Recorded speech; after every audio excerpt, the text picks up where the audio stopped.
Alright, people of the world, this is GTAraj, and I welcome you back to the channel once again. Tonight, we're taking a look at something increasingly special. Well, answer a little bit of a message here.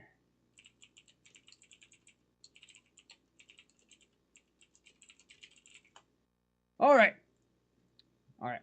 We are live with the Sega Dreamcast, which can only mean we're up to some little Morduggery shenanigans. And where's my Dreamcast next is 1998. We'll pop on over here. We're going to load up DCMU, or my GTAmu real quick, because we're jumping into DCA 3, the backport of Grand Theft Auto 3 to the Sega Dreamcast. Now this is a very interesting thing. I never expected this to happen in a million years. It is literally insane. Let me just pop this out here real quick.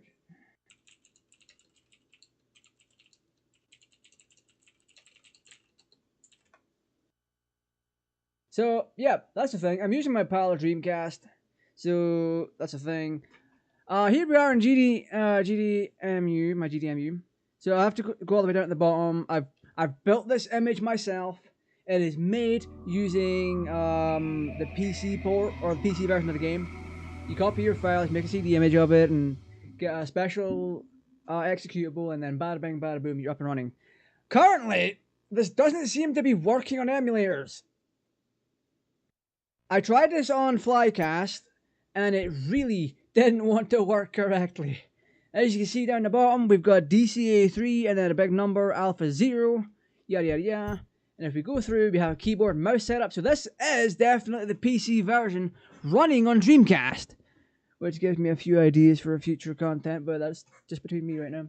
So we've got things like graphics setup. There's a bunch of stuff missing. You have things like frame sync, frame limiter, yada yada yada. We are running at 640 by 480 16x. So that's the thing. Yeah. Can we do skins? Do we get skins in this? We can do skins. Okay, custom skin. Let's load a game, because I have my own save on here already. If it decides to die on me, diddums. Actually, it just takes a little while. Grand Theft Auto 3, a game that came out in 2001, has a save for 1998. Love to see it, love to actually see it. But no, this is my save. I popped in for a few minutes to try things out, and what I will be showing you is things like my VMU, my Dreamcast memory card. So yeah, 1 second. Let me see if I can pull that up real quick. Now, obviously, beforehand, when I was testing this out myself, I did have to turn the music off. Or at least I should have. I forgot to check, because of the whole copyright situation regarding the music. So there's things like that. Let's see. Can I even bring this over enough so you can see my memory card?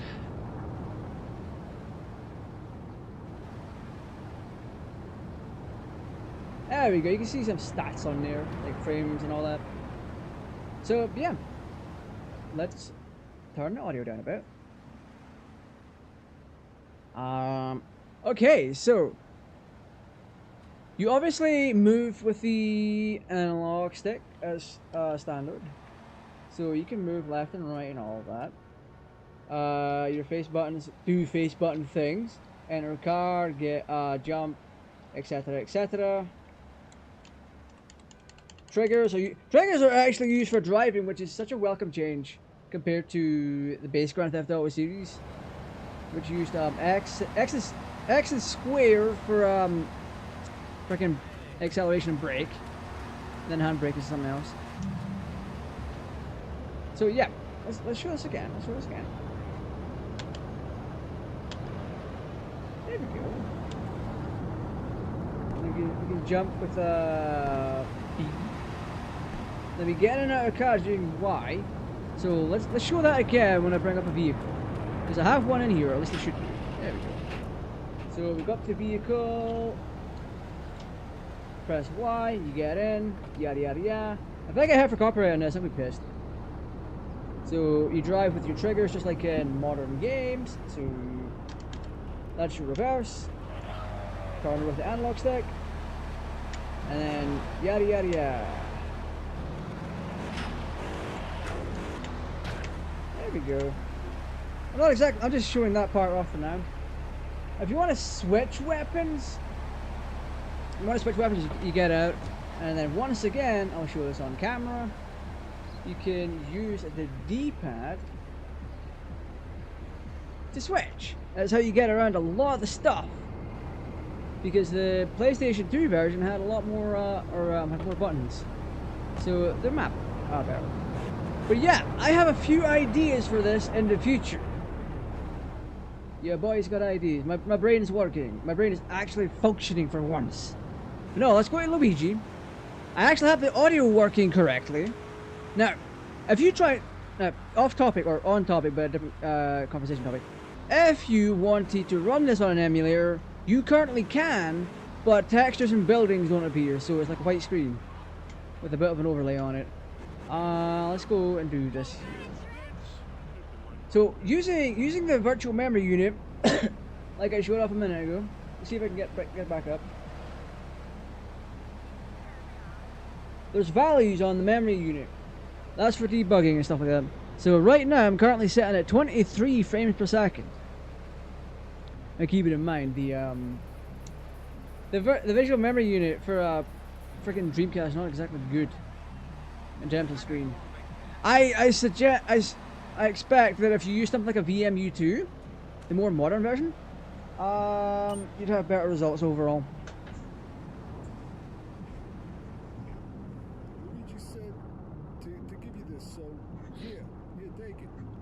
So I've got my audio fixed. I replaced the headphone cable for it.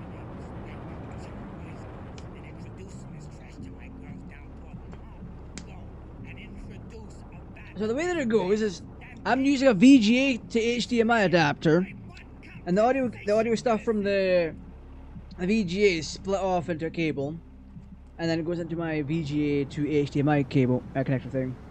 So the headphone uses 3.5mm audio cable to connect the left and right audio channels of the Dreamcast to the HDMI box. So the cable on it was broken, so the audio would only largely play out of one ear. But that's all fixed now, at least I hope so anyway. But no, if we pause this and go into options, we can fiddle with things like display. So I'm gonna... All my draw distances... Is it locked? No. All my draw distance can actually go up. What does that do to our FPS though, if we increase that?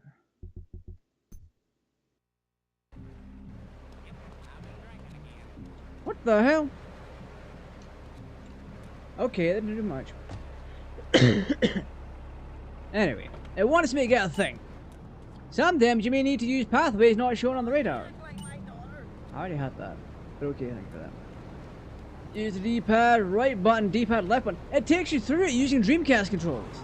I love this. It is a very basic change to make because all it is a graphic and a text box change.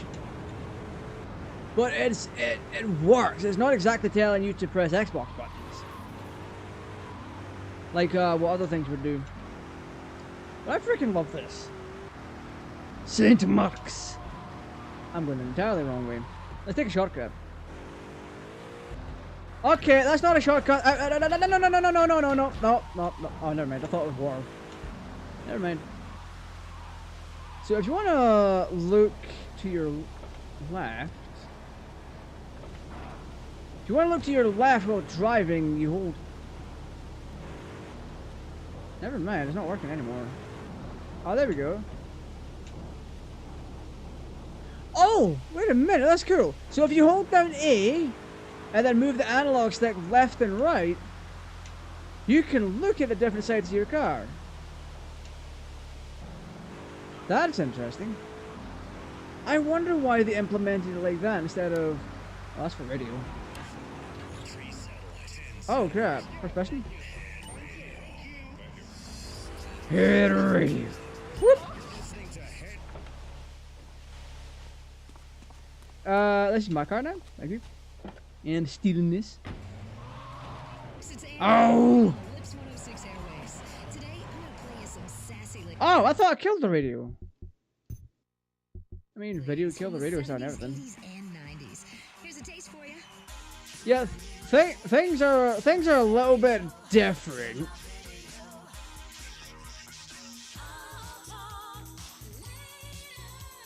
Please, thank you. Is it going to stick? No! Oh, what the hell? Okay, so audio's not working correctly. No, crap baskets.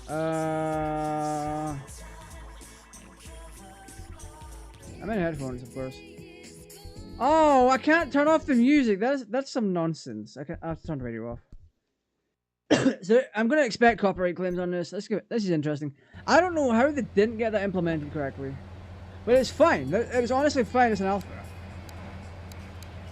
Oh, wait a minute. We have Game FM. Wait, can we load up custom MP3s and then build a thing for it? Build a CDI image? Where's radio? Oh, there we go. So, because this is the PC version, there's a few things you might be able to do. You have to implement them correctly. Loading custom MP3 files should be doable. Custom models should be doable unless it's a conversion that happens. But I don't think there is. I think it's some kind of translation layer. But model should still work the same. It's not like it's using the Android version, because it's not. It's using PC. So this version, I'm using the Steam version before they were all pulled off. Because years ago I bought the original trilogy on Steam. So that's how I have it. Do I have a pirate copy of San Andreas and all that? I do. But that's not what I use for this. It is literally on my Steam thing. And the good part is there's no DRM on them. So I have missed that entirely, haven't I? There's no DRM on them, so you can just copy, you can download them off Steam and then copy them to a different directory. And bada bing bada boom. Yaguchi. How did I miss the paint spray? It has been so long since I played this. Paint spray? Where are you? Oh, right there. I'm a bit thick, innit? But the upside is... Hi, Dustin. The upside here is... the car gets repaired, so even if I ding it up, so long as I don't blow it up, we're fine.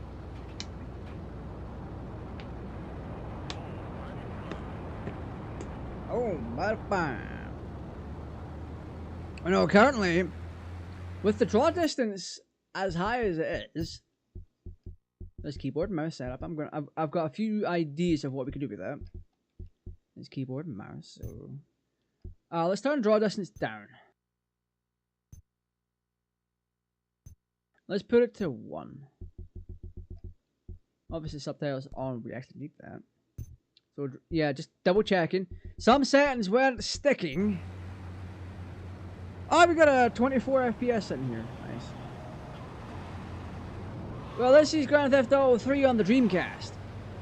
A bunch of very talented modders, encoders and programmers and all that. They got together and they ported the PC version of Grand Theft Auto 3 back to the Sega Dreamcast. I'm getting weird.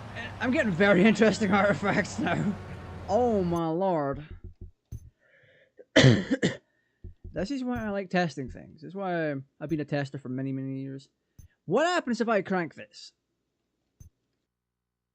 Let's see what happens if I crank this. So I'm running this at 640 before 80. This is the max output of the Dreamcast. And it's over VGA. Will the game just absolutely die? You know what? We were at 18 with a little bit of the draw distance. We're now down to 50, 16. This is very interesting. Ha.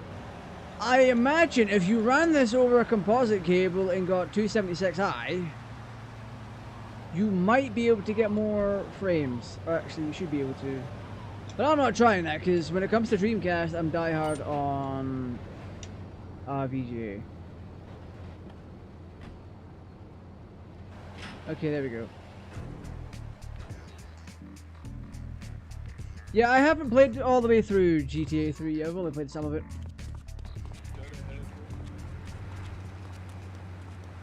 Okay, let's punch someone. Hey! Oh, crap! I'm getting beat up by a hooker.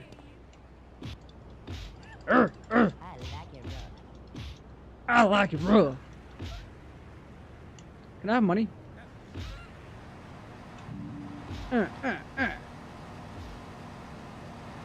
I very much got money. I need a vehicle though. Yeah, I'm gonna mess around with this and try and get a few things working. And see what it's like. I have a friend I can ask about this. Ah, crap, police. I don't want the police involved with that.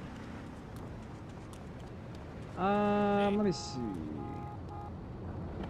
I'm honestly surprised the Dreamcast can run this the way that it does.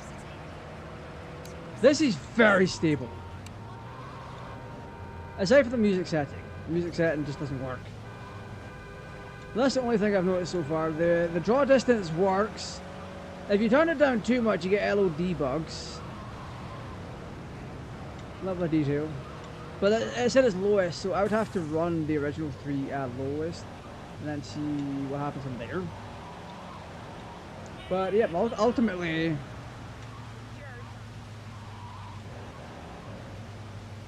Ultimately, this is very good.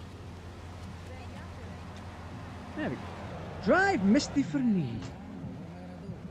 I gotta talk to you, I'm gonna talk to you. Whoop. How you doing, kid? Don's son, Joey Leone. He wants some action from his regular girl, Misty. Go pick her up at Hepburn Heights. Go watch yourself. That's Diablo turf. Then run her over to his garage in Trenton and make it quick. Joey ain't the kind you keep waiting. Remember, this is your foot in the door. So keep your eyes on the road and off Misty. Woo!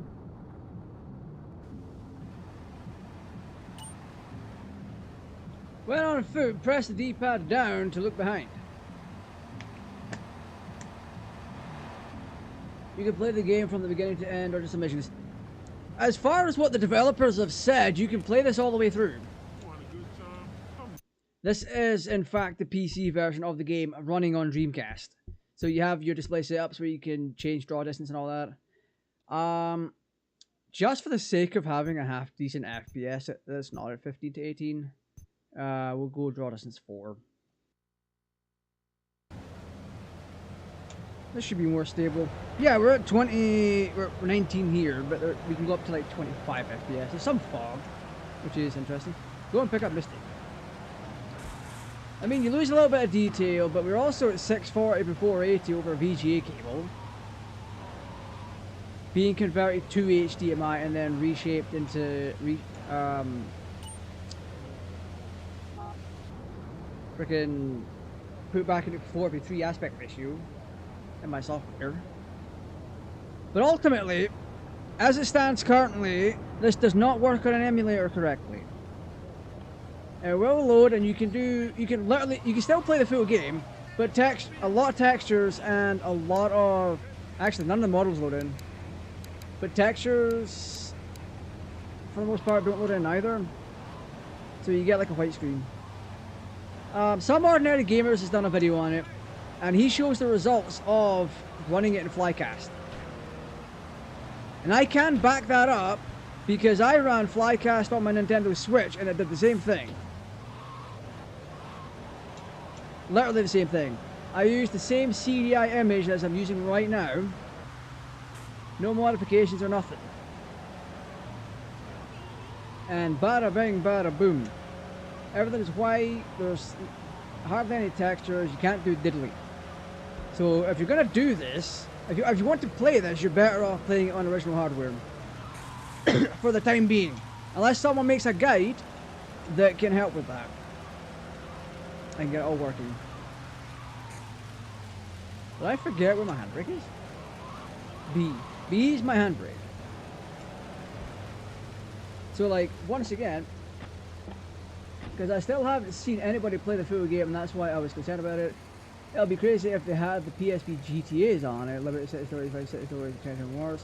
They, at this point, They could if they wanted to.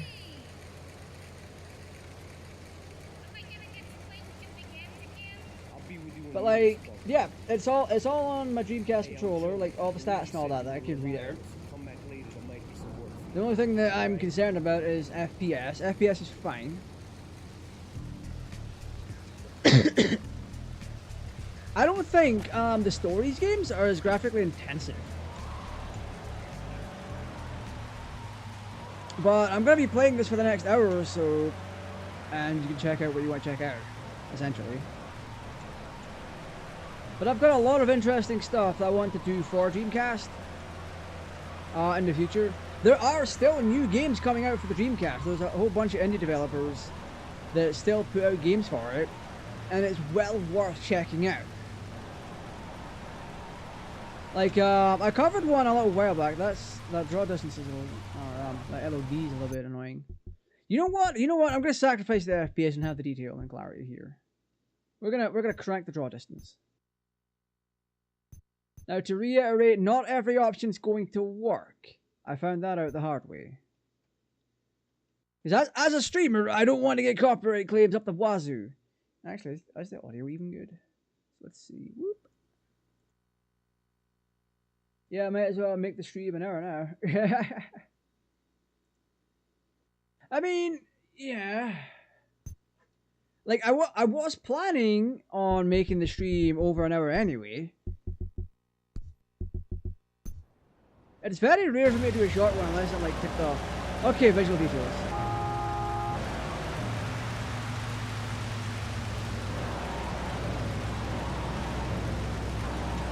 We get much better FPS with a fuck button.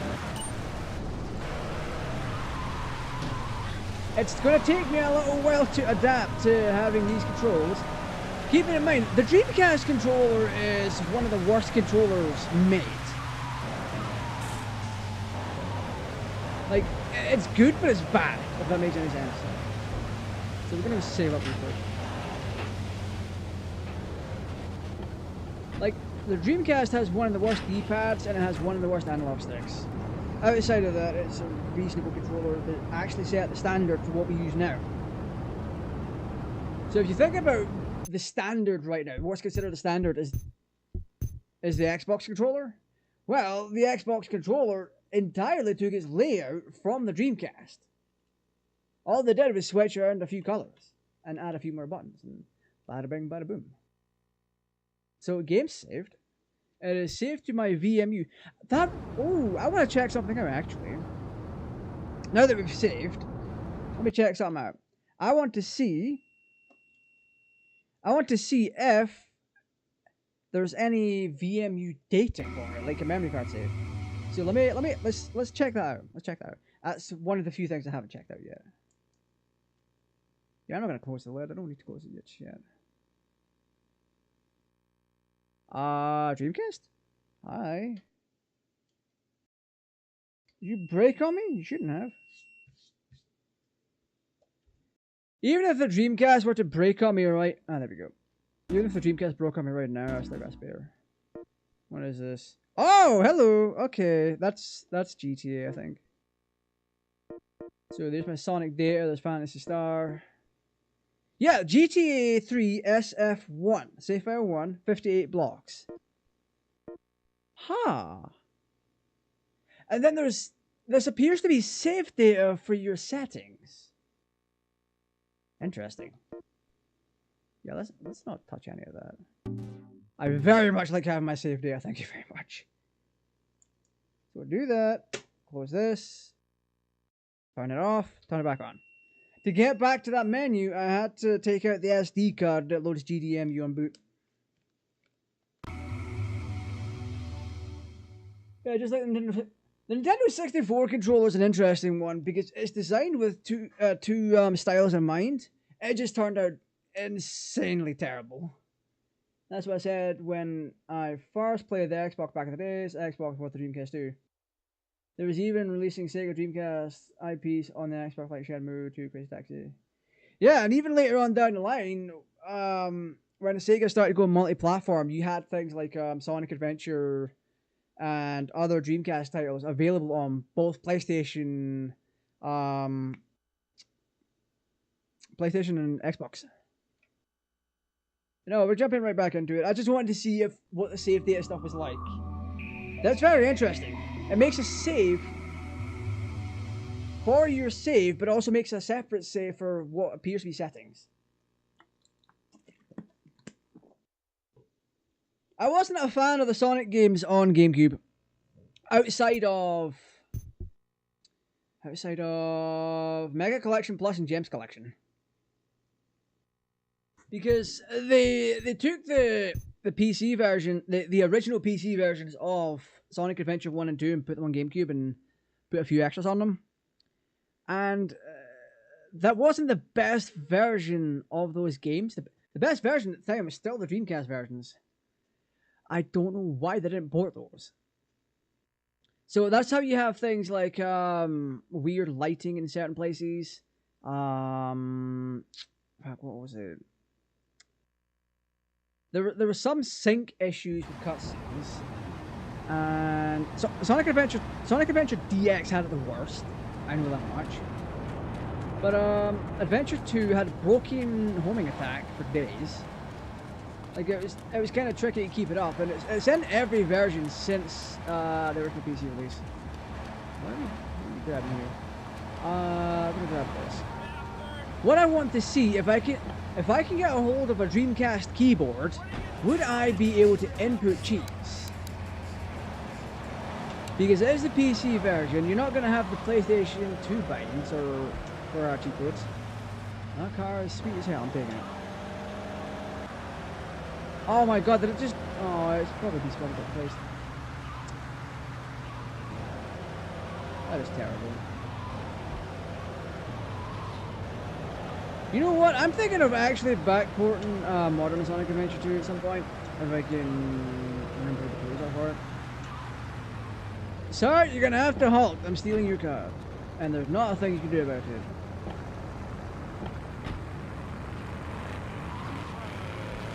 Well, this is my car now.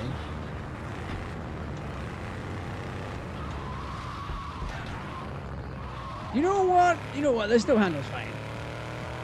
It's running at what appears to be a higher resolution than the PlayStation 2 version, and it's outputting about the same amount of frames.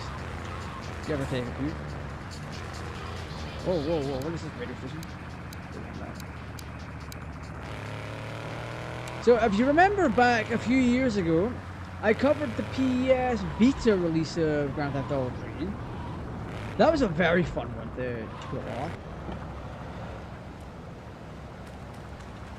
So someone did the very same thing with Grand Theft Auto 3 and ported the PC version, specifically the PC version, to PS Vita natively.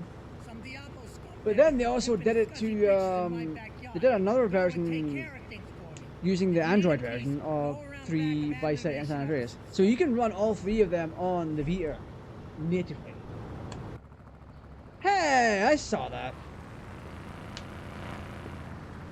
All the 3D Sonic games from the early mid-2000s. You know what? I agree.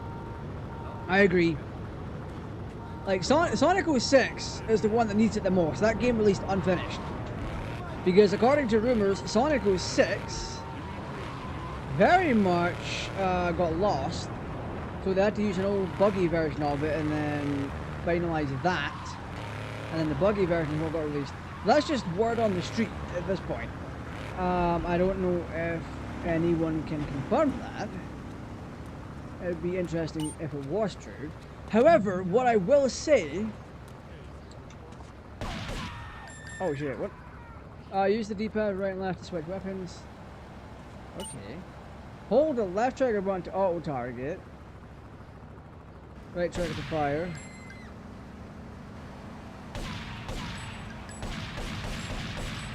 But holding the left trigger button, press the D-pad left or right to switch target. Interesting, that's buggy. So if I target the end one here, I could then move along. But I can't move back. I can't cycle to the right. I can confirm that my right pad is working. So, like, work, work, work, work, work, work. So there is a bit of an issue with the targeting. That's an interesting one. Sonic 6 remake for sure. I give it a hell of potential. Superman 6. You know what? What's interesting about Superman 64 is the prototype version of the game is better than the original game, or the retail release of the game. There was more in it that you could do. This best played on a CRT. Do I still have my CRT filter? Do I? Na na na na na na na na na na. I'm not using the capture card, it's display capture that I'm using. Do. Right click, filter. HDR tone mapping. I don't want that. Ah crap, I don't have my filter. For context, I used to run a CRT filter when I was doing retro games to make it look like a CRT television. I no longer have that. Because I forgot where I got the color from, and I could add scan lines and all that. Whoop. But no, seeing Grand Theft Auto 3 on the Dreamcast is very interesting. With a little bit more polish, this game would be incredible. Like I said, the music thing is a little bit buggy, targeting is a little bit buggy. I'm just gonna steal this guy's car because he's in the way of my old vehicle. This is mine.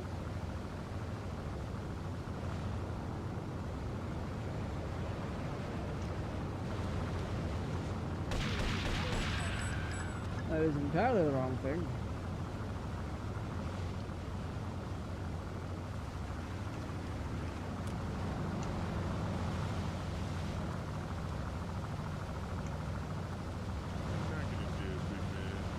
Wait, can I not? Wait, what? What am I supposed to do here?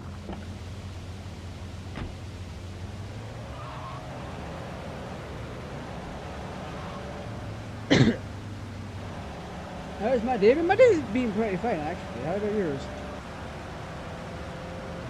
Finally gonna get some more CRTs. Got 24-inch Sony Trinitron, a 13-inch Toshiba DVD combo. Just bought Mario Sunshine off the GameCube the other day. Oh, Mario Sunshine is one I've been meaning to play. I actually have it. It came with my GameCube. Oh, crap basket! What the hell?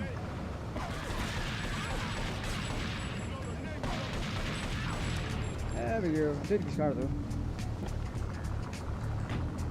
Wait, he's got a shotgun. I'm having that. That's mine now.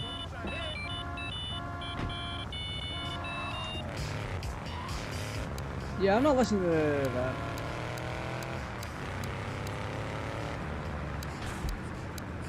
There we go. Okay, so before I die, I'm gonna go back and save the game. Yeah, I used to.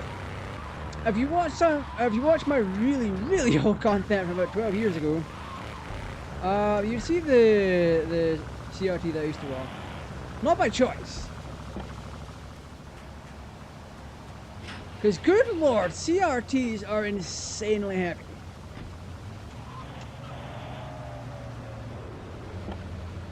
I'll use the Idaho, but I'll put the Saber in. Me and Gucci, me and David played LOL a bit. We're going to try and see what rank we get by the this one. Oh crap, are you guys actually playing big ranked? Alright, dude.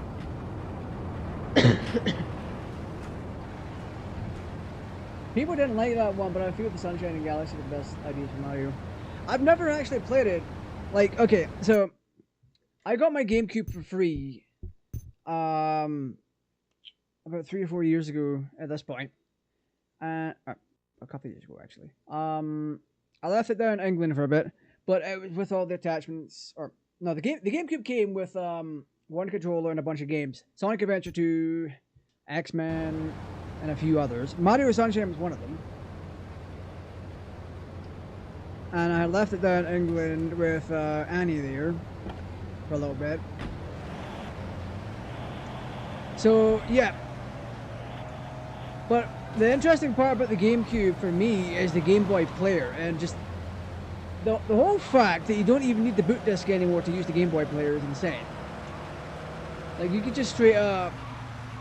The way I do it is I use an action replay disc, and they're still printing action replay discs. So you can run an action replay and load into Swiss, and then launch GBI Player, so you can load Game Boy cartridges using Homebrew, and it works just as well, if not better, than the software that Nintendo uses. What the hell is this supposed to do? That fellas. Good luck, good fellas. Oh, what? Whoa! Stop spamming emotes. Oof. Oh crap! Policeman's ball is being held at the old school hall near the Callahan Bridge. Ah, I added Nightbot because I was testing something. So if you spam a certain amount of emotes, it deletes all your shit. So my apologies, Jay. Okay, first time I was ever a moderator.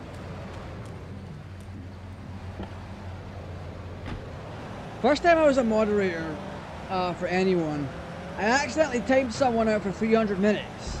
My dumbass thought it was like the equivalent of 3 minutes. But I had misread it and it was 300 minutes. Hepburn Heights. So we need to get... God damn it. We need to get 4 girls back to the club.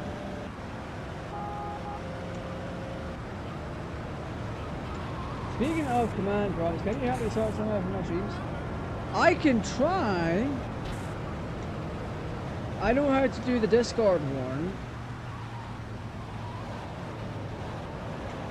Because I should have that one set up. If you ping !Discord, it should do something.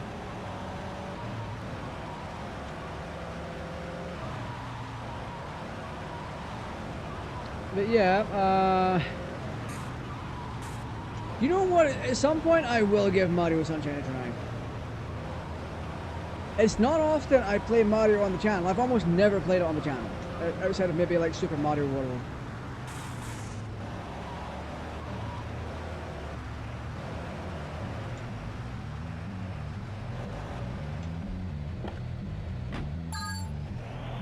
Yeah.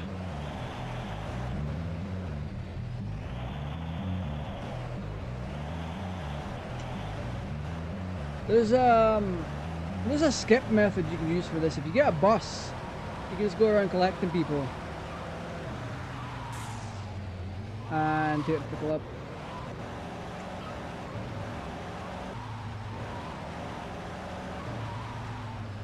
Hey, get in my shady car, buddy.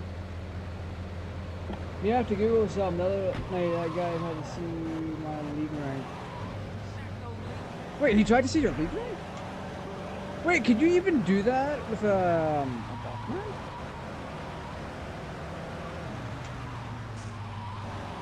I'm assuming you can.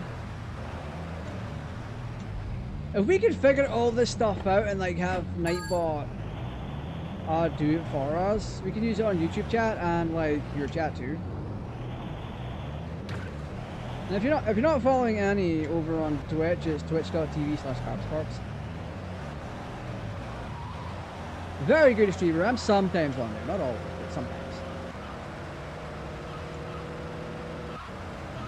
Drift. Oh crap. There we go. We got some drift action going on. Let's go. That ties into what I was playing yesterday. Yesterday was fun.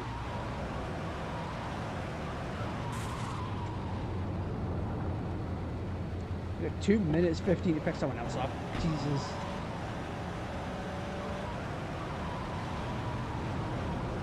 His brother man wants 4 at the minimum.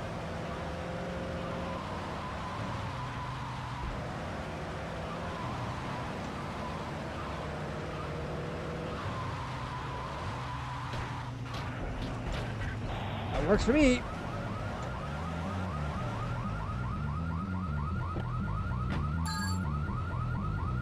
Yeah, on a streamer I watch has that, but he's in Masters rank. Jesus Christ!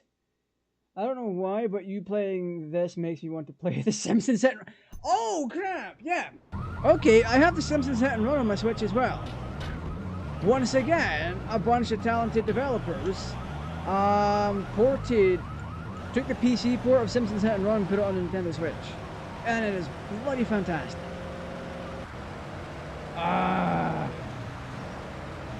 I would stream that from my Switch, but Nintendo are cucklords.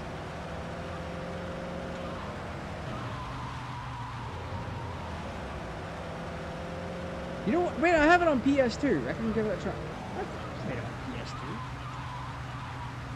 Wait, have I not streamed that? PS2. I think I have.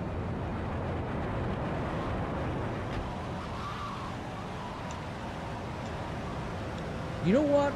At some point, I'm gonna fuck with this game. I'm gonna fuck with this port. And I'm gonna see what I can do with it. I'm not gonna try and make it more stable.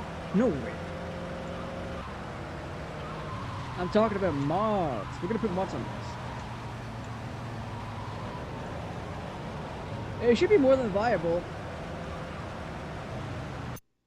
Hope you get to see you finish the full game. Hopefully you'll come back to this. I'm definitely coming back to this. I'm gonna build a separate CDI image just for modding. If I can get a proof of concept working, yeah, I can definitely do that.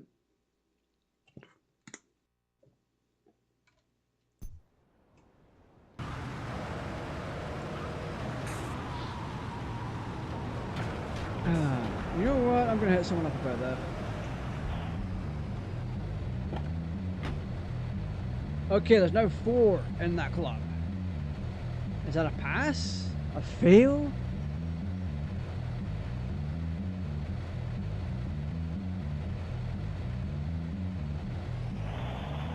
Or do I just fail this because I don't have enough women? You know what? One second. I'm gonna try a thing. Well, I'm not gonna try a thing. I'm gonna ask about it. Na na na na na na na.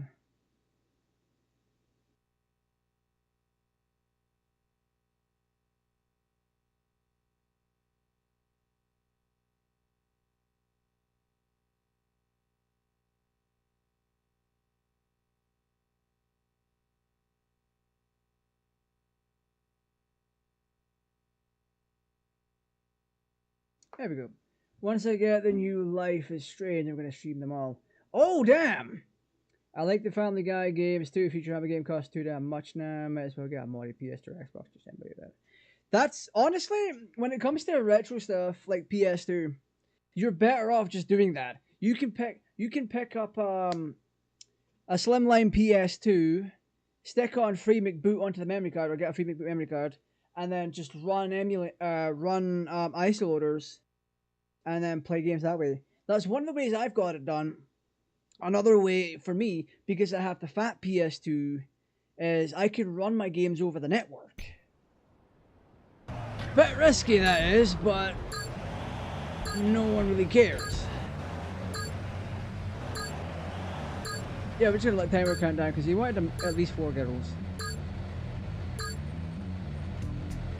Yeah, mission passed. I got 2 kills.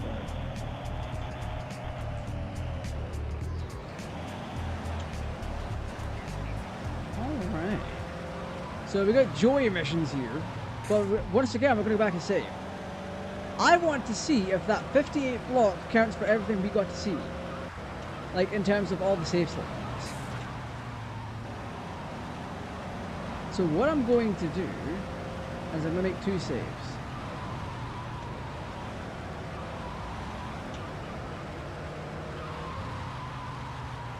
Bong, bong, bong, bong, bong, bong. Bong, bong, bong. Because, yeah, the reason I was talking about mods earlier is because this is straight up just the PC port, or PC version of the game, just stuck on the Dreamcast. So, the things I've already figured out are like custom MP3 tracks. That's a thing. You would stick your MP3s that you want to play in game in a folder, and then bada bing, bada boom, you'd have them. Custom skins. It would take me like 15 to 20 minutes to build a new CDI image, and then the whole transfer process of putting it on Dreamcast. So pump action pimp. That'll be something I can work on over the weekend. I think I'll do that. But you know what? I need to finish Life is Strange. I finished the first one and Before the Storm. And you know about my streams playing chapter 1 of Life is Strange 2. And then I don't know how far into True Colors I am. Are you sure you want to save this game? I'm pretty sure that 50 counts for like all those save slots. That would be insane if it didn't. Game successfully saved. Good lord, this headset hurts my ears. 100% crap. I said I was going to try to complete them before, oh, that's good. I said I was going to try and complete them before the new one came out, but the new one's already out. And there's maybe 1 or 2 spoilers that I've seen, and I'm not a fan. But just because I'm a fan of Life is Strange, I'll play through it. And I'm a fan of, freaking Chloe and that. So it makes me want to play it more. But the spoilers, I'm like, haha. Why would you do that? I'm not going to repeat them because you haven't played it. Neither have I. And I'm also missing the context. Where the hell are all the cars?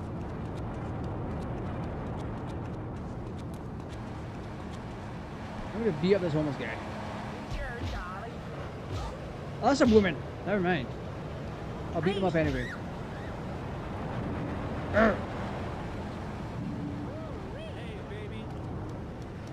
Okay, I did see. There we go. There's a people. You pimpin', biatch. Oh no, not Jar Radio. But yeah, for the most part, when it comes to retro, I've actually stopped collecting for the most part. There's only, what, 1 or 2 games on my bucket list that I want to collect actively. And that says something, because I've got some really, really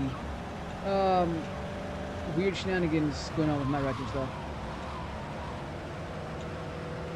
But as far as collecting goes, I don't care to collect anymore. I have what I want, and because flashcard technology is coming a fairly long way, has come a fairly long way since I started collecting, at this point now, it's worth it for me to get a flashcard and then play it. As for things like PlayStation 1, PlayStation 2, PlayStation 3, I can do all that easily enough. Because for one, every PlayStation 3 system I have is modified. 2 of them shouldn't be. The rest shouldn't. But for context, I have a PlayStation 3 development kit and a PlayStation 3 debugging unit, and both of them have custom firmware on them that allow me to load ISOs. And using custom firmware on a dev kit, oh god damn it. Using custom firmware on a dev kit, it means that I've been able to restore PlayStation 1 and 2 functionality back to that dev kit, even though it never originally had support for it. The upside is, it's allowed my Sonic Adventure 2 mod development to continue, because when a crash happens, I can save time just by using my PC to reboot the console, and it tells me what kind of crash I have, so I could do a little bit of debugging. It tells me what loads before the crash happens. And if you can find out what happens next, or what gets loaded next, you can nail it down. I know for the most part, if you want to get into retro stuff, I would recommend flashcards. Keep in mind, saving in this also fast forwards time. And because I don't have access to cheats right now... Wait a minute. Didn't I make a new save?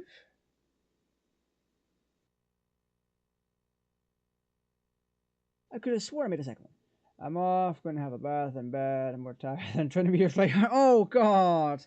Alright, thank you for stopping by and take care. I'll nag you later on.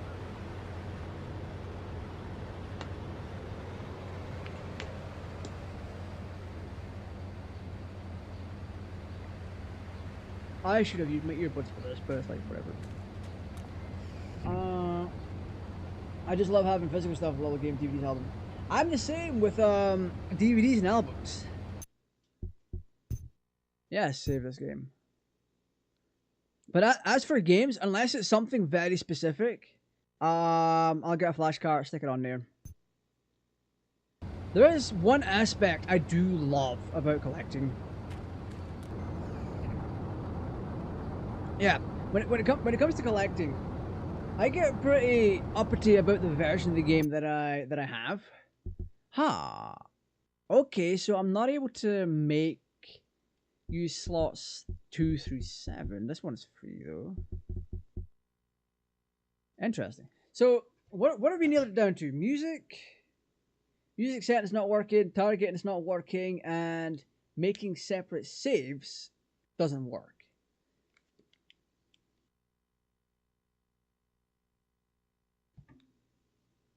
I'll keep this off for a little bit. Give me ears a break. So, that's 3 problems we've found. But I will reiterate, with the code down at the bottom, it states that it's an alpha. So you have to keep that one in mind. It is still early. However, because this is the public can now build this and play with it, test it. If people have any issues, they might be able to alert the developers and be like, hey, this thing's not working. Is there a potential fix or an ETA for that fix or anything like that? When it comes to like having a proper release of this, I actually want them to keep the FPS counter on the BMU.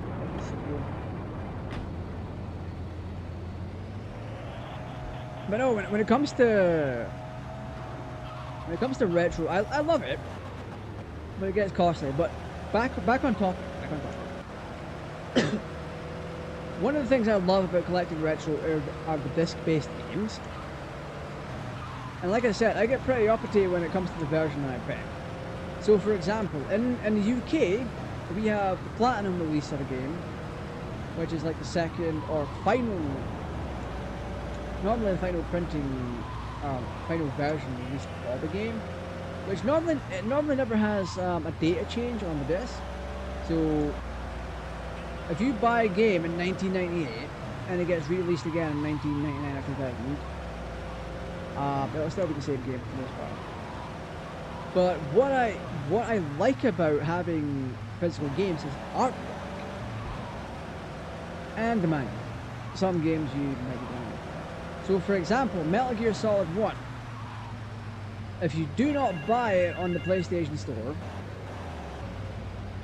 or the Master Collection, and you just straight up pirate the game and have no knowledge of it, you will miss out on the fact that you have to look at the case for Meryl's codec number, that kind of thing. But more to the point, artwork. I got a little job for you, pal. Literal artwork on the disc. If you have a platinum release of the game or the greatest hits version of the game, you don't get that artwork. You get a silver shiny disc. But if you get the original release of the game, you actually do get nice artwork. Final Fantasy is a great example of this.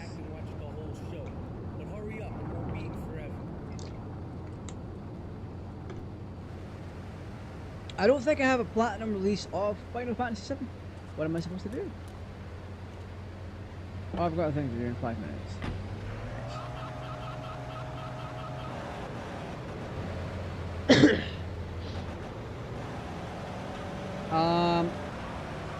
The original PAL release, it's either PAL or just general release, or general English release of the game, Final Fantasy VII is a white disc with the blue and green meteor on the front of it. Platinum release, just a silver shiny disc. And then you get things like Gran Turismo, which, if I remember correctly, the original release of the game is a car for you. Or at least for the English release. Let's get out of here. Oh wait, this is the one where you have to put the bomb in the car.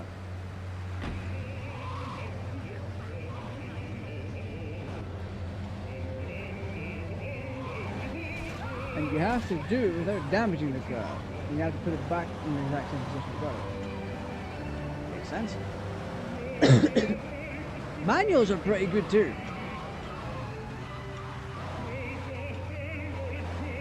Like, it gives you information that the game might not even tell you.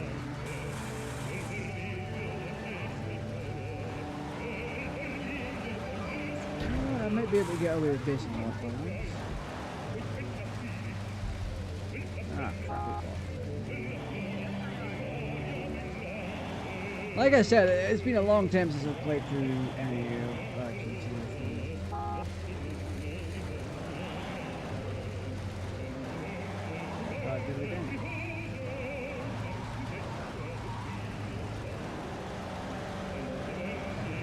God, I forgot how loud this feels. Well, it feels good for most people.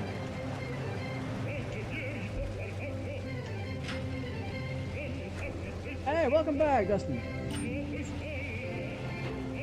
Armed with the right trigger button, bomb will go off when engine is started.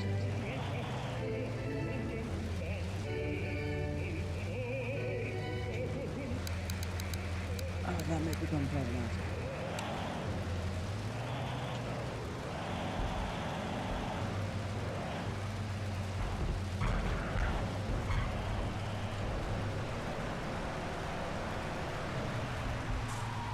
But no, as for DCA 3, according to what the developer said, you can play all the way through. And over time, I'm going to try and play through as much of it as I can on the Dreamcast.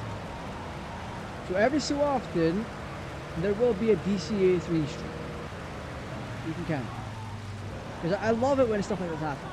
The reason I didn't continue with the PS Vita version, that's the PS Vita version, it was a bit of a hassle.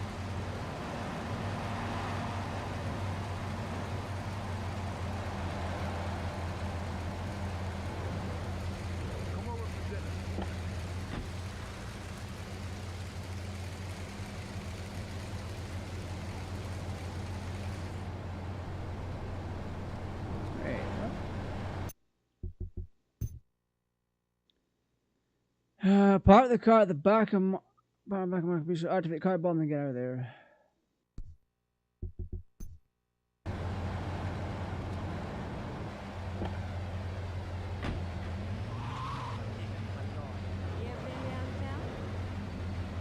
Ciao!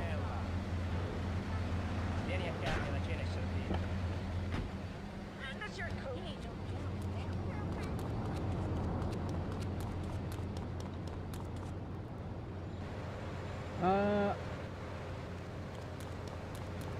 Wait, how did I set the car bomb? It says right trigger.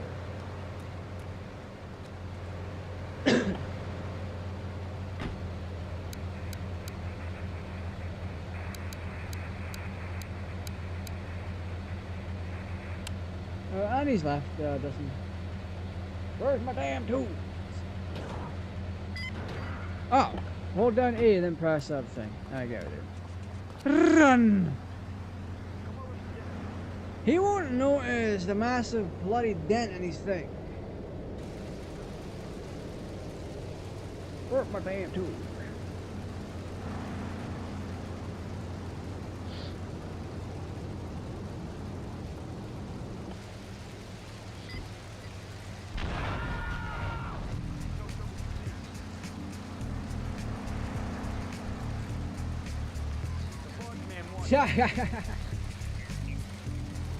Oh yeah, Nightbot. I need to get around to setting up Nightbot correctly. Oh, I Not with the health pack.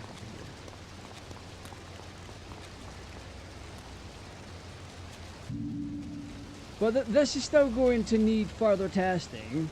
For one, I want to see if it can detect a keyboard. However, the Dreamcast has its own proprietary plug for it.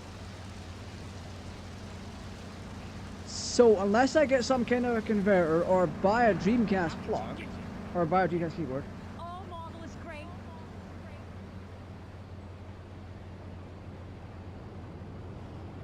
That is actually not terrible.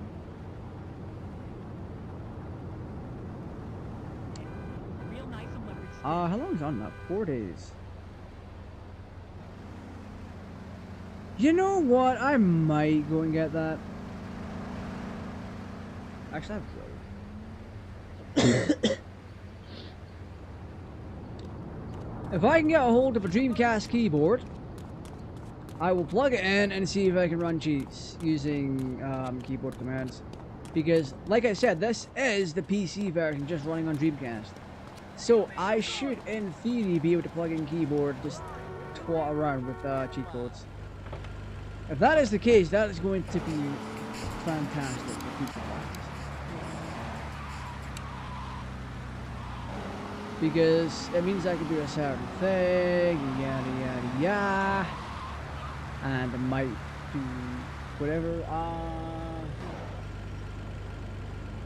Not used to so many emojis. I want to get another PSP 3000 for TV adapter. I'm using that back in the day. Switch. Yeah, PSP 3000. I never had a 3000. I had a 2000, which I still have. The battery died in it. So over time, the gases in the battery caused the battery to expand, and then recently the housing cracked. So I threw that out there before it became a fire hazard. Plus, the USB charging port, or the USB port on my Dreamcast, god damn it, I've got Dreamcast on mine. The USB port on my PSP 2000 is dead. It's broken, like in the slot. And the UMD drive's not working either. However, if you give it power, it'll turn on and do things. It is already pre-modded. I used to rig my PSP. My PSP was rigged, so in case it got stolen, I never kept the memory card in it. And the way that I had it set up is, if the memory card wasn't in it, the system wouldn't boot. Because I had the operating system stored on the memory card. That's the kind of crap I did as a teenager.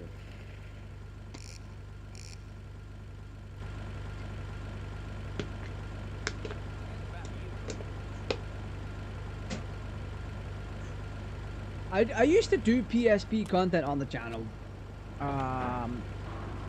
Me and my buddy James, we did content.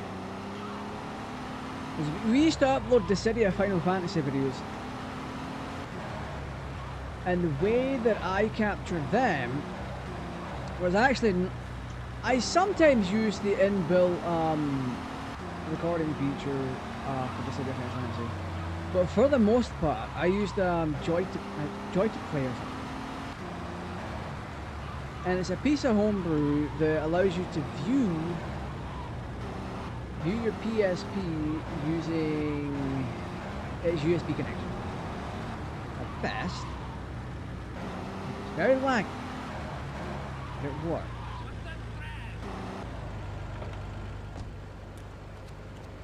Let's see where I'm going to jump.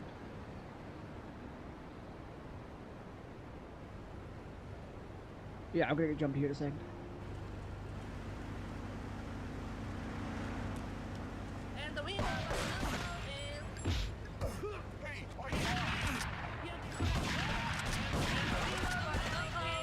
Oh, damn it!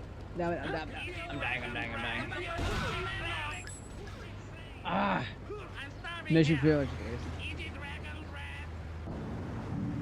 But yeah, I used to use screen recording software for the PSP. I do that now for the Vita. So on the PS Vita, there's an application that allows you to do the exact same thing, except there's no real software required. I can grab my PS Vita and plug it into USB on my PC, and it'll pop up like a capture card.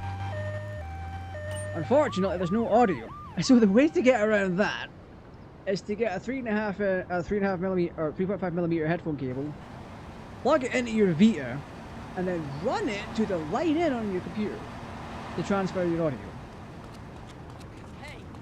It is an insane way to get to capture video on a Vita, but damn, it looks fantastic. I do have previous PS Vita stuff, PS Vita streams using that method. Not always the best. What the hell are those headlights? Or sirens? No, I didn't mean to run into that.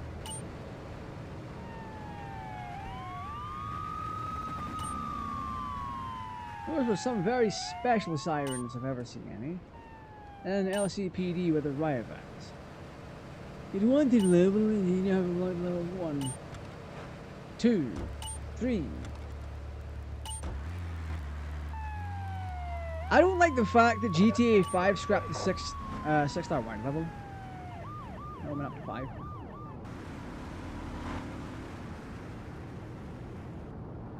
But yep, I want to experiment with this and see how far I can take modding this. That is an interesting version of this police vehicle.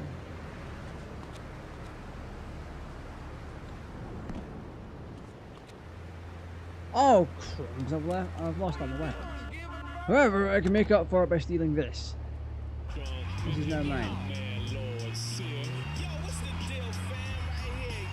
But no, I'm gonna keep one image for doing streams on, and I'm gonna have a modified ISO image. Ah crap! Stupid police car. You shouldn't have been there in the first place.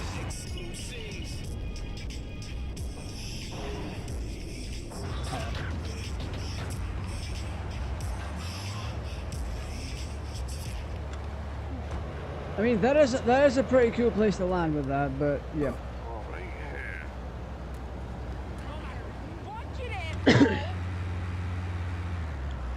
First and foremost, I want to see if I can load models and see how the Dreamcast handles that, and then take it from there bit by bit before I entirely ruin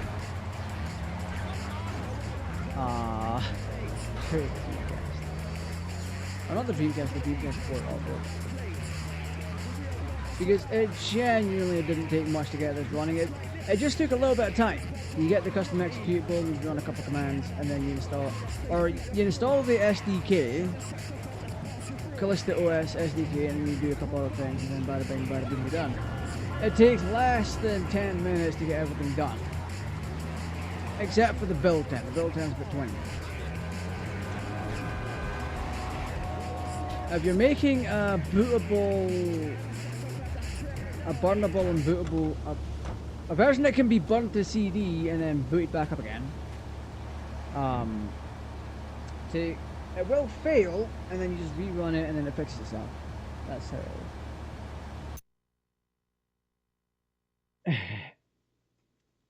and that sounds complicated but interesting. All you probably should make a video on how to do that with the Vita.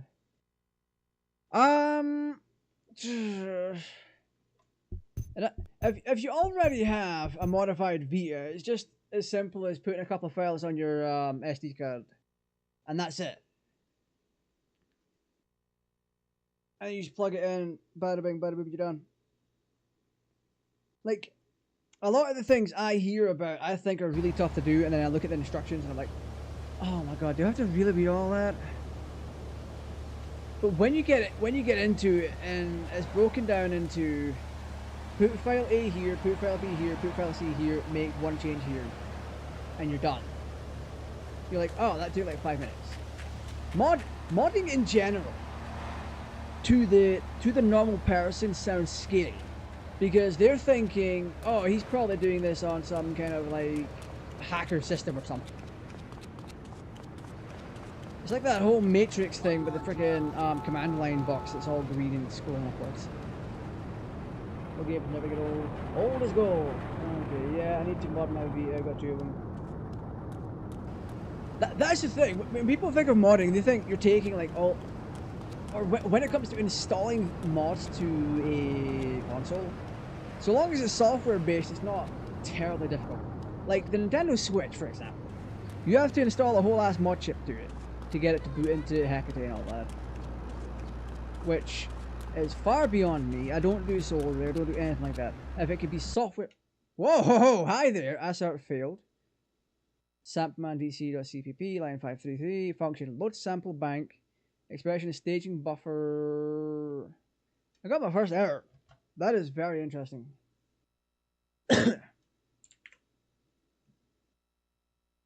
Ha.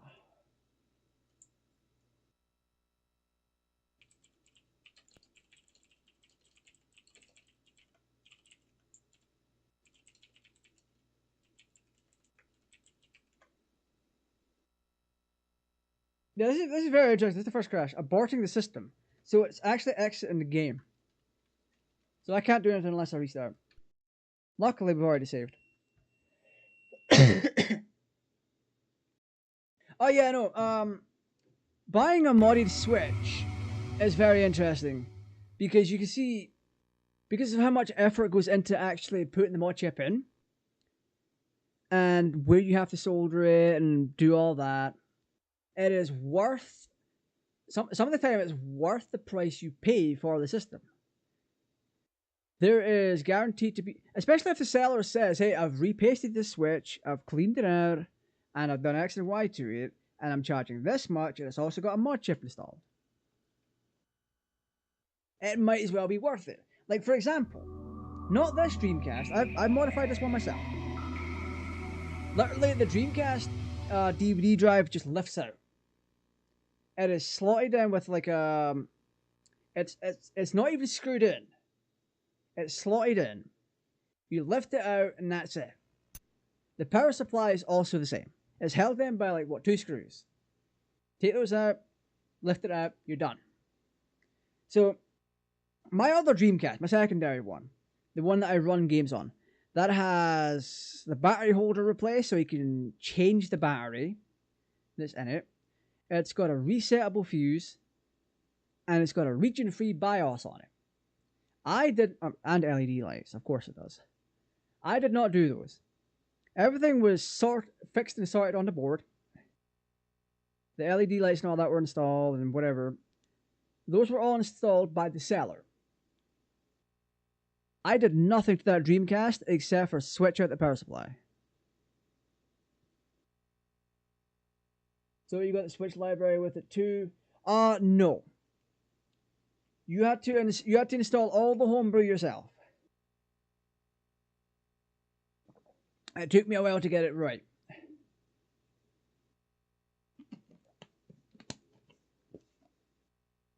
But no, if you know what you're doing and you know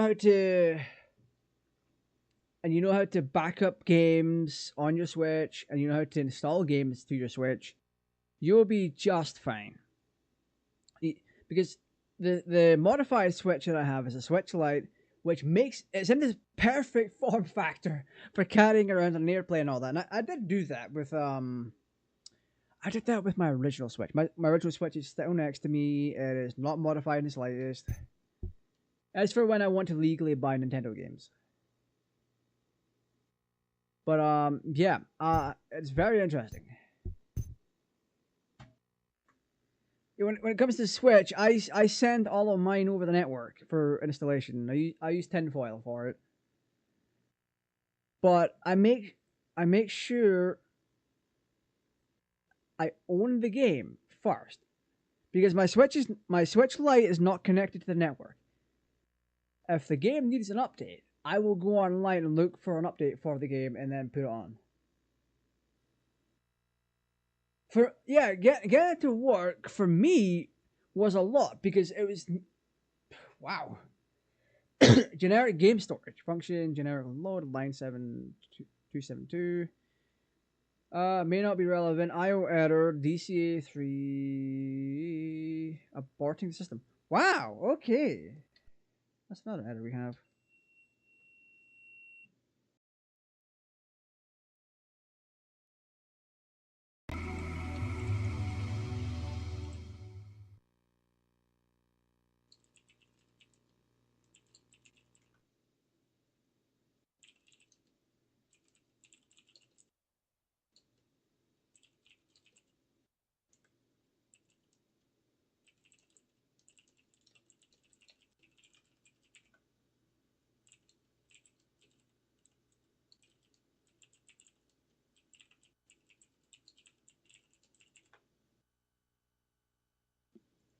Let's try this again. That may just be a one-time error. Keep in mind, it's still an alpha executable.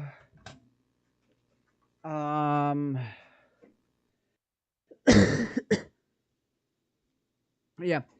The Switch stuff is interesting, but I've got my Switch running the way I want it to. It's set up so I can use Tinfoil. Tinfoil is a little buggy for the most part on my end. But I needed to make sure I had the correct files installed.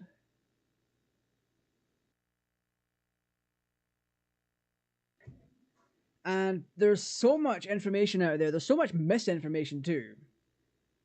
That one person's solution will never ever truly work for you. You have to literally go out there and see what works, in all honesty. But no, for the most part, the only thing that's on the Switch is a game that I pirated so that I could see if it was working. And then I started putting my Switch cartridges into my Switch and backing them up. And obviously for the Simpsons Hit and Run stuff, God, there was a repository that I went to for it. The Simpsons Hit and Run works very well. But right now, my Switch is successfully running Dreamcast. It is also running PlayStation 1, which is, in all honesty, it's a godsend for sitting there and playing Gran Turismo and Grand Theft Auto 2 and all that. It is fantastic. I have Nintendo DS running on it. I've got PSP running on it. We were having a bit of a chat about that earlier. PSP is running very well on there. The downside is the placement of the analog sticks on the Switch is not exactly good for playing PSP. It doesn't feel the slightest. So fighting games like Dragon Ball Z, Budokai, Shin Budokai Naruto and all that, the Budokai games on PSP and Tenkaichi Tag, they're best played using the D-pad. And the fact that you can remap to use the D-pads now, or the D-pad for analog sticks and all that is quite cool. But you can't load a custom profile per game. So when you map the analog stick to the D-pad, you have to switch it back. It makes those kind of games more playable, but it's still a hassle. And the analog sticks, at least for my hands in general, are not in the right positions for playing games like that anyway. So you win some, you lose some. But ultimately, when it comes to it, I like to play PS1. I've got my. No, I don't want to go back in. No, I might get over it. For the most part, I've got my demo collection mostly backed up. Because the way I get my PS1 ISOs, for the most part, I don't use the internet for it. I do for some. But I normally use my PSP for it. I can rip ISOs with that and then stick them on my PC. I am indeed. Most people's first guess would be Ireland. It's a weird one, that is.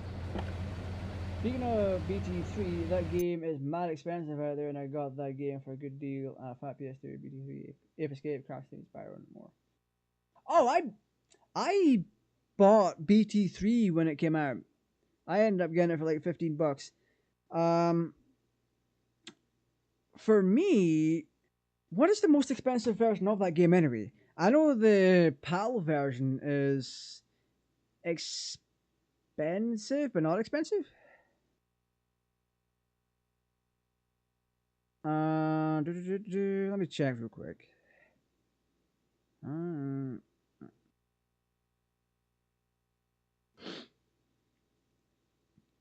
So the original release of the game, not platinum release, the original release is $70. The Wii fun fact, it's also on the Wii. BT2 and 3 are on the Wii as well. BT3 on the Wii is half the price.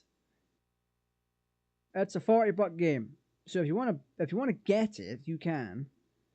3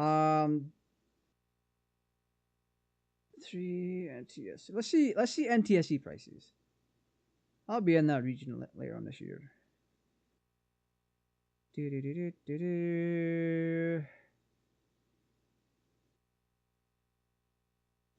If you really, oh my god, CIB for BT3 on PS2, NTSC is 162 British pounds, which is closer to like $180, give or take. If you really want to play the BT games, the Budokai Tenkaichi games, you're better off buying them in Japanese. You can get the full collection for $50. A lot of people get Scotland and Ireland confused, like the UK and Australia. Jesus. This girl was selling a Wii with like 2 games, 2 Wii emotes, DDC, BT, 70. That's an insane deal.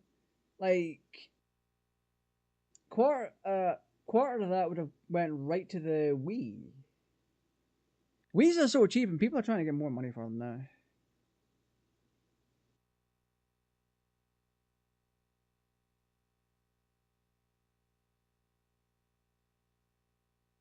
$50 for that PS2 with BT3 and PS1 PS2 games. My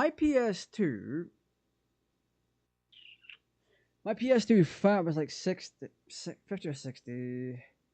It came with the hard drive. Came with the ID hard drive. It came with the Ethernet adapter for it too.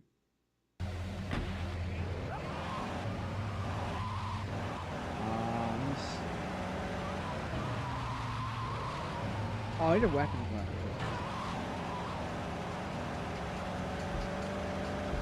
But yeah, no, the PS2 Slim that I have, I got that for free. It was my dad, he gave it to me.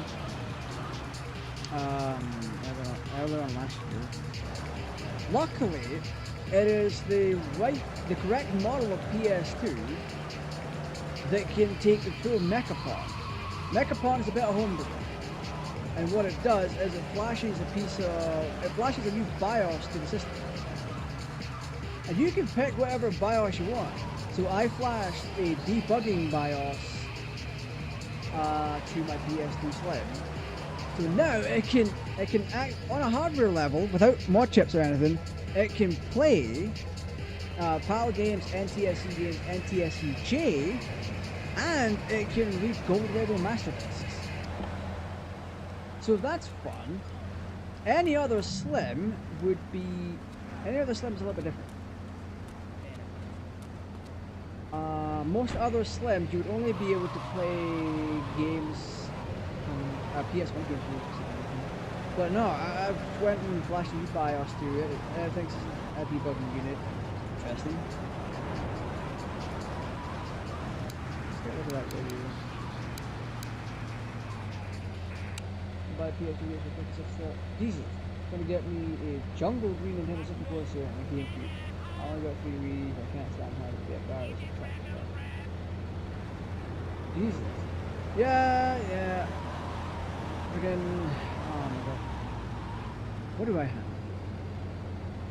Right off the bat, I've got a Sega Mega Drive / Genesis with the CD add-on and a 32X. GameCube with the Game Boy Player. An RGH Xbox 360. I have a Sega Saturn with Action Replay. I have a Net Your Aussie PS1. I have a PlayStation 1 debugging unit, which it's not the rare green one, it's the blue one. I'll get that in a second.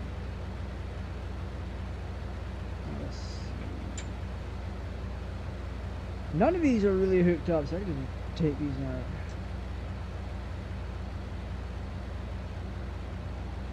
I also have the little PlayStation 1 companion piece, which is Pocket Station. Pocket Station is really nice, but it guzzles batteries.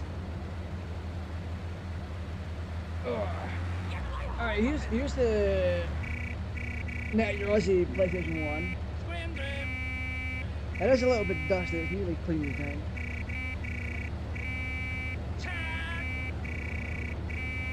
Power cable is plugged into the debug. I have a PS1 debugging unit. It's in blue. You got composite and all that, and you also have S value. The thing about this PS1 is it arrived to me. It was dead on arrival, but it's only dead. It's only the sound chip is dead.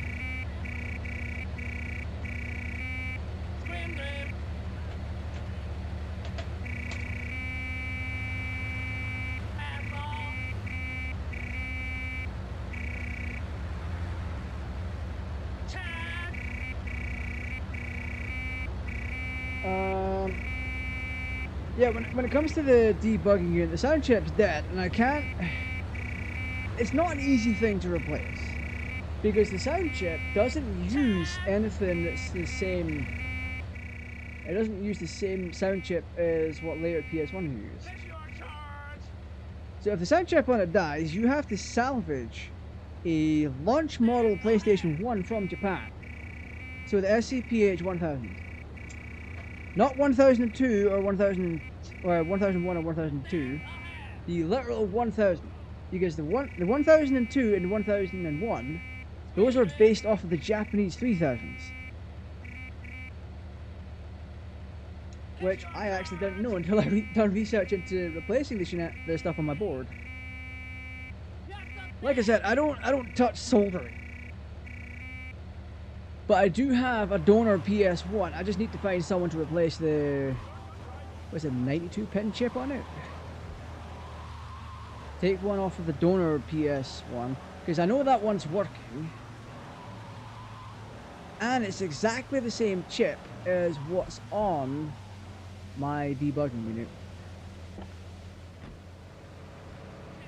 My headphones are not on, so I didn't hear the horn. Oh, I just want to skip the cutscene. God damn it. You should turn the camera.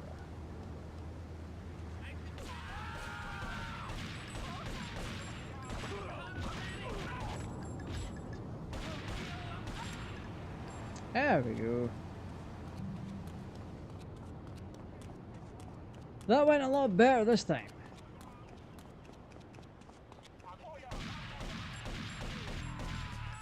Woo! 10k for killing this man. Oh, we rich as hell. There's a bit of a reflection issue there. That's fine.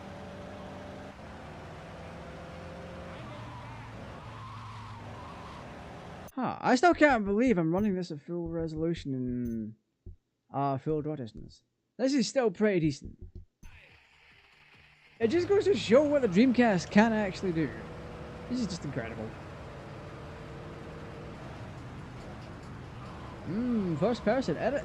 That is, what I will say is that first person is very smooth. It's not 60. Far from it. Ah, what does my FPS jump up to?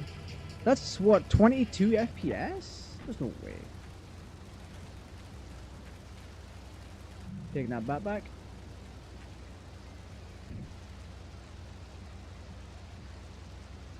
Last loaded all those taxi driver voice lines. I wouldn't be surprised.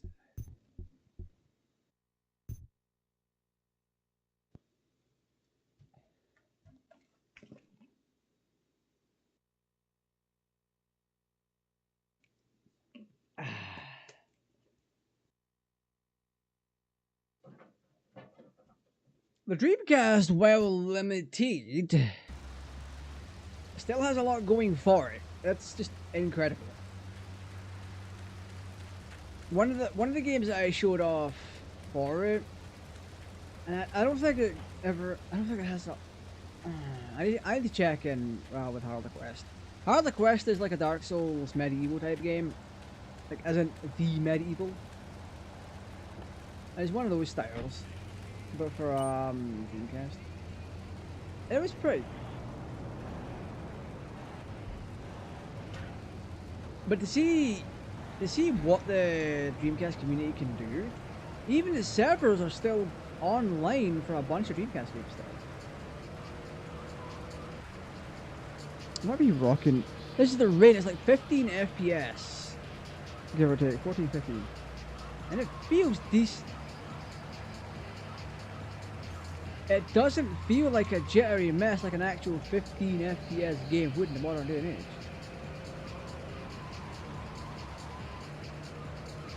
Unless the FPS counter isn't correct on the VMU. Because to my eyes, this is playing just fine.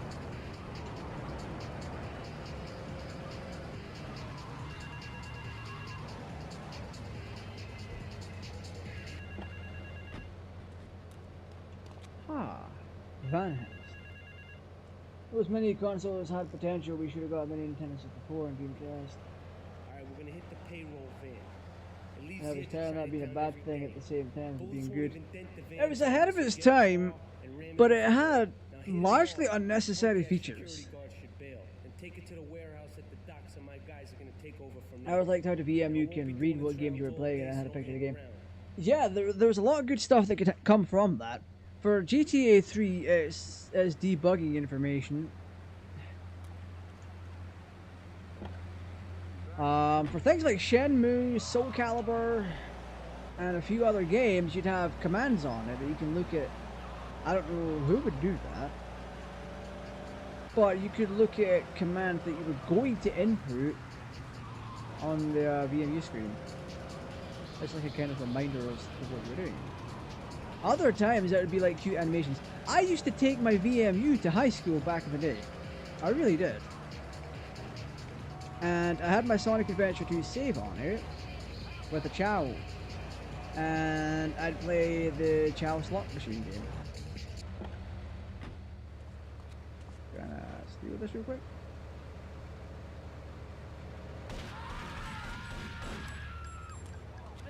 Wait, I don't want to steal it? What?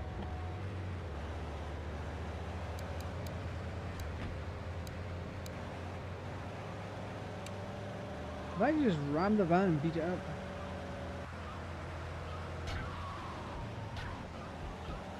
I think so.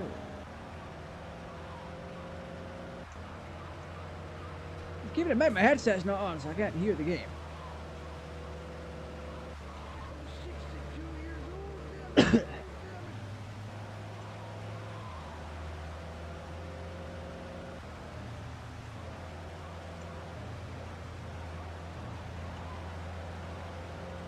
Oh, goddamn.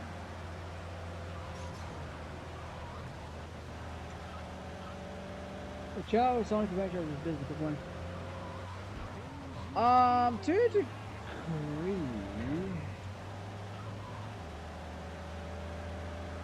I mean, technically, they don't really evolve. You can breed them and raise them and mutate them if you wanted to. The ways you go about mutating a Chow and evolving it into something is just insane. One of the fastest ways to do it was to get the bounce bracelet with Sonic and then jump on the Chow and bounce on its head all the time. You couldn't do that in battle. You really couldn't. It was just a case of, hey, you can't do that right now.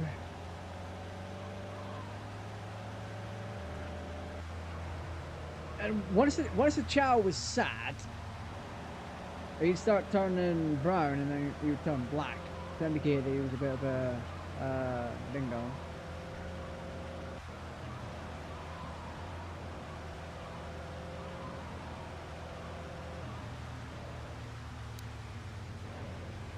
Oh, goddamn. So radio switching. It's only moving right.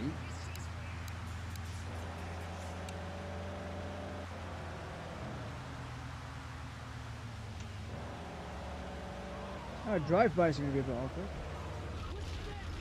Oh crap, bastard.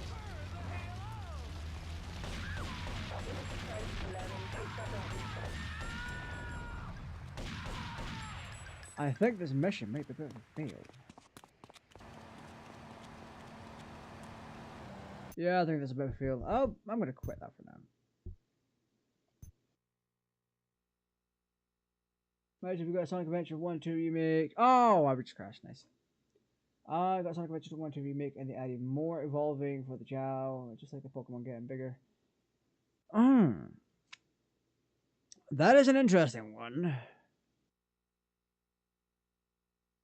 Like as far as we know, they evolve, at least in video game lore, they evolve using Chaos Drives and animals.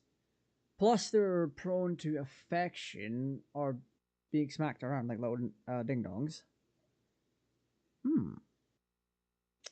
Making them get bigger. As far as we know, they stay the same from when they hatch. Their appearance doesn't change. But if they change the lore to make them a little bit bigger and stronger and all that, it would be very interesting to see.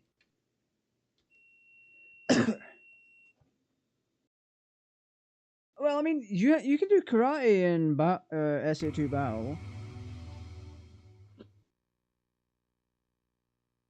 I need Pokemon Stadium 1 and 2 again. I do have Pokemon Stadium 1. I picked up an inbox Japanese copy of it. How many years ago? Too many years ago. That's what the answer is. I need a drink 1 second.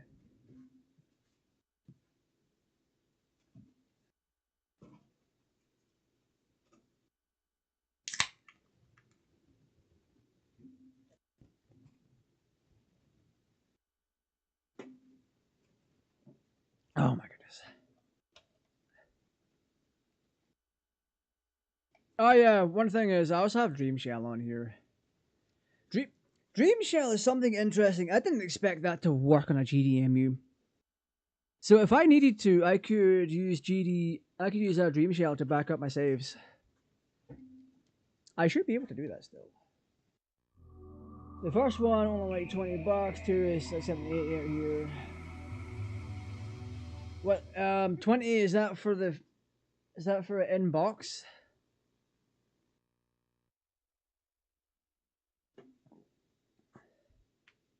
Yeah, we can run Dream Shell on here. Should be able to back up my saves. Not gonna change my region. I don't need to. And we have a built-in isolator. Did we really though? Alright, HDD. Let's do SD loading. Oh, it doesn't detect my SD card. Oh, that's right. It uses its own proprietary format. That's interesting. Oh, just the cartridge? I picked it up in box. The funny thing is, it is a common thing that a lot of Japanese games do tend to cost so much less. Let's see if I can back up my thing here. Like my source VMU. What does it read for RA? Oh, it is RA3. Okay. That's what the save was referencing. Wait, CIB for Pokemon Stadium?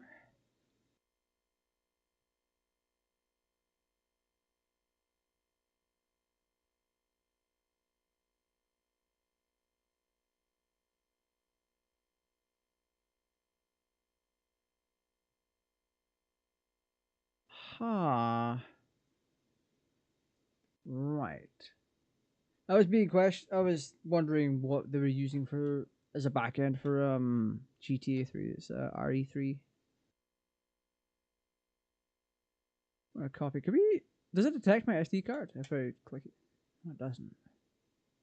Oh, okay. So if I grab an SD card, stick it in the serial SD card loader, it'll pick it up, and then I can transfer saves.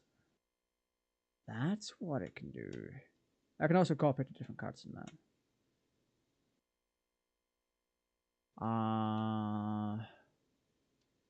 Okay, I could just click home. It'll be fine. You know what? I wanna fiddle with some things here. Can I change my logo? File Manager, BIOS, Flasher, Region Changer. I mean,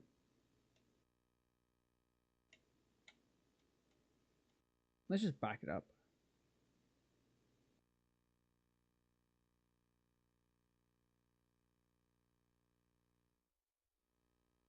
And then change region.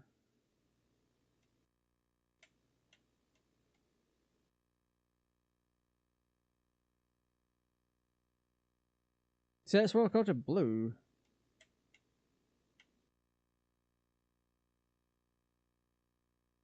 Can I even do that? Like, is that a thing?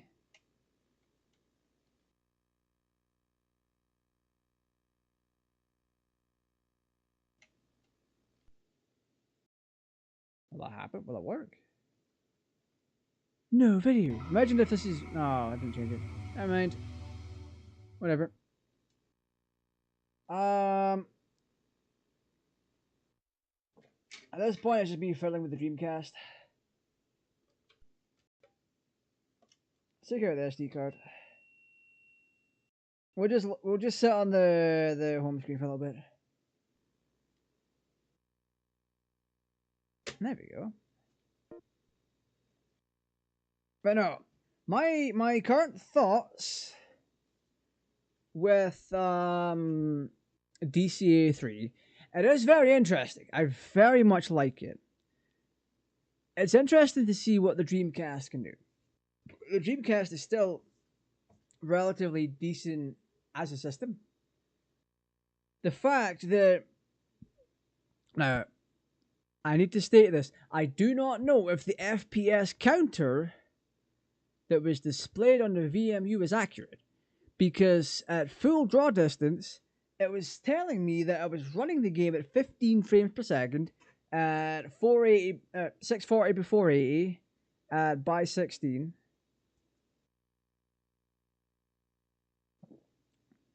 And getting 15 FPS at full draw distance. However, it didn't feel like that. There was no motion blur. Trails were turned off. It did not feel 15. It felt 25. Pokemon XD and Coliseum, though, ridiculous. They need to just remake those. Yes. Either put them on the Nintendo Online service or just outright remake them. So when you get right down to it, if you remake a game or put it on an online service, the value of the original one should very much go down because it'll be less in demand, so long as there's not that many changes made to it.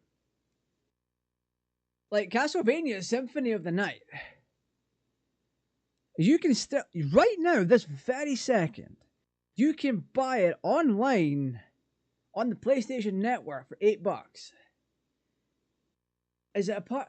I'm going to look this up. I'm going to see if it's I'm going to see if it's a part of any compilations.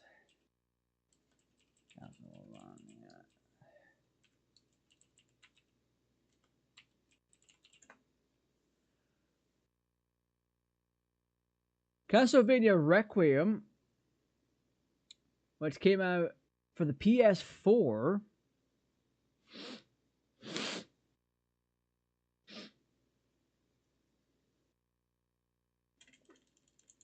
Let's see what it's on right now.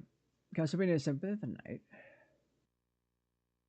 It's on PlayStation 1, Sega Saturn, Xbox 360, PlayStation Portable, PlayStation 4, Android, and iOS. So, the fact that game is still very expensive on the PlayStation 1 and Sega Saturn speaks volumes. It should not be. Simply down to the fact that the game now has a lot more reach than it originally did. Now, if you get something like Rule of Rose, which I have played, it's a very good game. It only ever came out in the PS2. It never got any re-releases, and it is what, $200 game.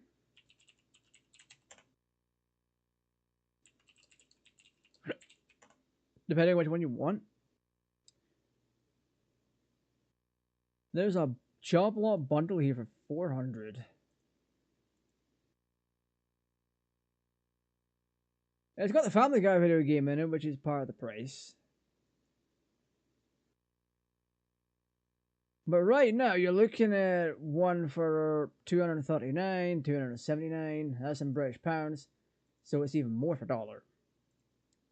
So when you get right down to it, if a game doesn't have reach, if it hasn't been re-released on any other platform, then a higher than normal price tag is kind of warranted.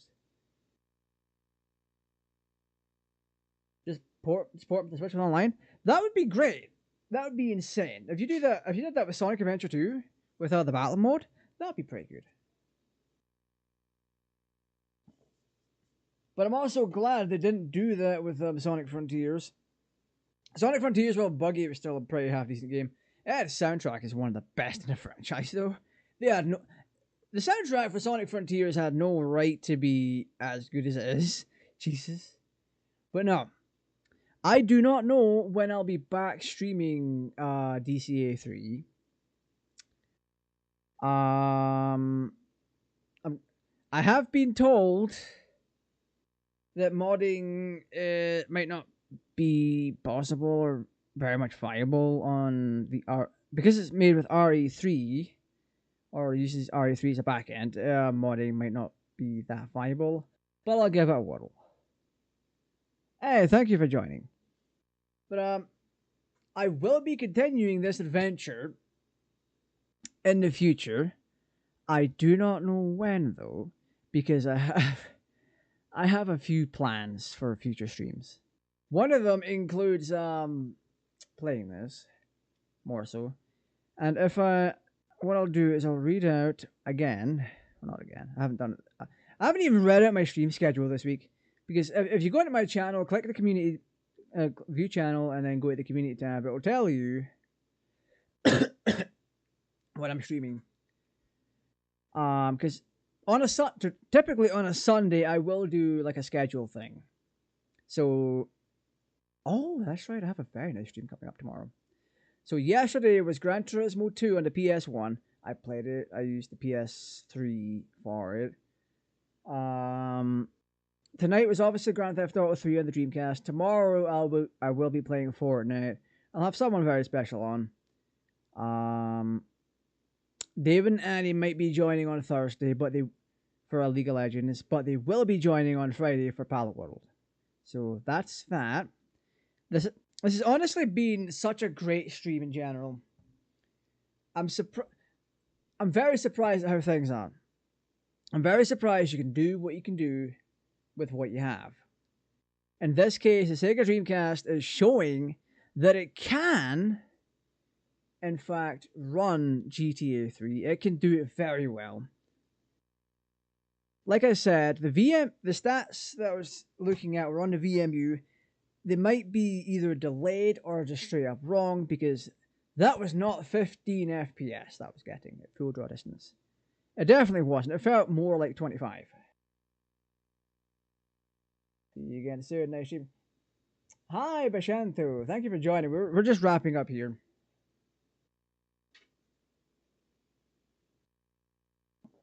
So far, aside from the couple of crashes that we had, the only issue was only real issues were the music. It didn't turn off when I shut the music off in the options menu. I mean, you go into options, you check your audio, and then you take that music slider, you set it to 0. That did nothing. It didn't adjust the volume. It didn't change anything. Targeting, going left and right with targeting was weird. You target, and then you can, if I target, if I locked onto the end target in that shooting range, I couldn't move back. I could move left and only left. I could not move right. I can cycle through my weapons just fine with the D-pad, so my D-pad's not acting up. Moving through radio stations, I could only go right. I couldn't go left. So that's another issue. There was one other issue. I forgot what it was. It'll come back to me and I'll take a note of it. But so far, for being an alpha, it is incredibly playable. You can crank that draw distance and go for it. Right now, as it stands, you can play through the full game. The developers have said as much, and I fully trust them on that. That is something I trust them with. They say you can do it, you can do it. So if you want to build a CDI image and play it on original hardware, go for it. It is well worth the experience. If you're going to do it on an emulator, it might not work. Like I said, I watched some ordinary gamers do it. Mutahar built a CDI image, and he tried to run it through an emulator. He tried to use Flycast. It didn't work correctly. The game loaded up, but everything was white. No textures, no models. Just white. I tried it. The CD image that you watched me play through tonight, I used the exact same one. Loaded it up on my Switch with Flycast. Same thing. Just white everywhere. The menus loaded and worked just fine.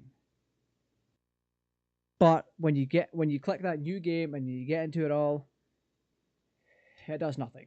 It's just white, and then you can still move around. Don't get me wrong, you can still move around, and if you know the game well enough to the point that you don't need to see what's on screen, you can very much play through it. But you have to be very skilled too. Outside of that, it's just a big white mess, and you can walk around, you can steal cars and drive and all that, but it's just incredibly difficult to see. Which leads me to believe, if you try to use something like null DC, it might not work either. So, if anyone that watches this back wants to give it a try, no, honestly, it does feel like 25. It doesn't matter what the VMU is reporting to me. It feels like 25. It really does. 20, 25 for the most part. It feels like it should. It feels like you're running on a system from that time. Oh, a pretty decent system for that time. But no, that's going to be it for now. Thank you all for watching. If you've enjoyed what you've seen, like, subscribe, share. I have optional channel memberships available as well, so if you want to support the channel that way, get early access to content and all that stuff. Plus channel emojis and what have you. Feel free to check that out by clicking the join button. Now keep in mind, it is still optional, you don't have to. Just being here is more than enough. Clicking like is just extra at this point. But no, thank you for joining.